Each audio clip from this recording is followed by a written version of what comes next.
Gold নিয়ে আলোচনা যখন আমরা করি, গোল্ডের ঊর্ধ্বগতির বিষয়টা, তখনই সামনে চলে আসে যে is not just competition for the dollar.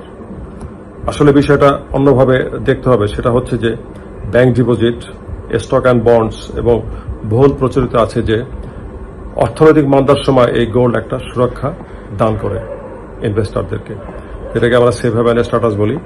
So এইটা হচ্ছে মূল কারণ। এই কারণে গোল্ডের মার্কেটে যেভাবে ইনভেস্ট বাড়ছে, সেই ইনভেস্ট বাড়ার পিছু কিছু টেন্স আছে। সেটা যেমন ইকোনমিক্যাল আনসার্টেনিটি, ফেডারেল রিজার্ভের ইন্টারেস্ট রেট আনসার্টেনিটি আছে, তারপরে জিওপলিটিক্যাল ওয়ার টেন্স আছে, রিজার্ভ ব্যাংকগুলোর ডিপোজিট স্ট্যাটাস আছে। আর আজকে যে আমরা রিপোর্টটা আমাদের চোখের সামনে আসলো, সেটা হচ্ছে যে ফেড চেয়ারম্যান জেরেমি পাওয়েলকে ডোনাল্ড ট্রাম্প রিমুভ করেছেন। তো এই বিষয়গুলো আসলে উদ্বেগ সৃষ্টি করেছে গোল্ডের রেট বাড়ার পিছে। তো মার্চ মাসের একটা স্ট্যাটাস আমি সামনে আনতে চাই। সেটা হচ্ছে অ্যাসেট আন্ডার ম্যানেজমেন্ট, এর অ্যাকাউন্টের মাধ্যমে 7% of the global total gold এটা আপনার রিজার্ভ করেছে ব্যাংক, যত সেন্ট্রাল ব্যাংকগুলো আছে। তো এই যে হিউজ ভলিউম আপনার যারা ব্যাংক ডিপোজিট হচ্ছে বা এই ইনভেস্টমেন্টে চলে আসছে, আসলে এটার পিছে কারণটা যদি আমরা খুঁজতে যাই, তাহলে আমরা দেখব যে গোল্ডের ডিমান্ড বেড়ে গেছে। কেন বেড়ে গেছে? ইনভেস্টরদের একটা প্রতিযোগিতা চলছে এখানে, কে কত ইনভেস্ট করবে গোল্ডের মার্কেটে। কারণটা হচ্ছে গোল্ডের দাম যখন বাড়ে তখন ইনভেস্টটা আলটিমেটলি বেড়ে যায়। পৃথিবীর সব দেশে একটা ট্রেন্ড আছে। তো আমরা যেটা দেখেছি, গত সপ্তাহের একটা স্ট্যাটাস দেখলাম আমরা, ইন্ডিয়াতে ক্রেতারা বলছেন যে আমরা স্বর্ণ কিনি শুধু শোভাবর্ধনের জন্যই নয়, এটা আমাদের একটা সেফ হ্যাভেন মানে ডিপোজিট।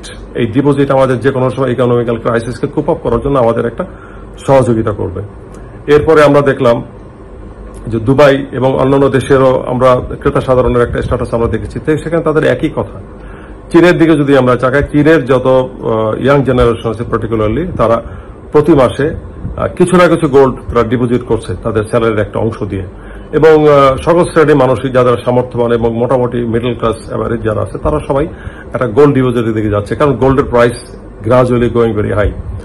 আর এটা কারণটা হচ্ছে যে যখনই একটা ইনভেস্টমেন্ট গোল্ডে আসবে, তখন এটা একটা শর্ট টার্ম রিটার্ন দিবে, যেটা আপনার অন্যান্য ইনভেস্টমেন্ট থেকে অনেক ফাস্ট এবং অনেক বেশি, অনেক সুরক্ষা দিচ্ছে এই গোল্ড ইকোনমিক্যাল ক্রাইসিসকে কুপ আপ করার জন্য। তো সেই ক্ষেত্রে আমরা বলতে পারি যে ওয়ার্ল্ডের অন্যান্য দেশের যারা ক্রেতা সাধারণ আছেন, তারা যেভাবে গোল্ডে ইনভেস্ট করছেন, যে তাদের একটা হচ্ছে যে তারা নিজেদের পছন্দকে প্রাধান্য দিচ্ছেন, নিজেরা চরিতার্থ করছেন নিজেদের সেই গোল্ড ব্যবহারকে।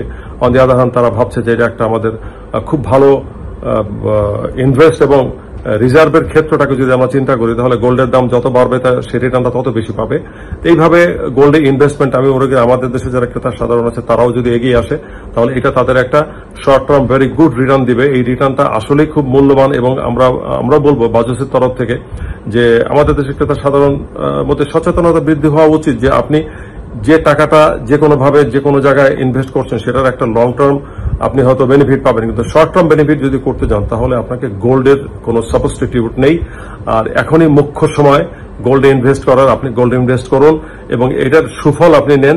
আপনার সচ্ছলতাকে আপনি বজায় রাখুন এবং আমরা সামনে এগিয়ে যাওয়ার জন্য ইনভেস্ট অ্যান্ড ইনভেস্ট ফ্রিকোয়েন্ট ইনভেস্টের মধ্যে আপনি এগিয়ে আসুন। তাহলে আমরা মনে করি বাজসের তরফ থেকে যে আমাদের দেশের এই ক্রেতা সাধারণ সত্যি অনেক উপকৃত হবেন আপনাদের এই শর্ট টার্ম ইনভেস্টমেন্ট থেকে। এটাই আমাদের বাজসের প্রত্যাশা।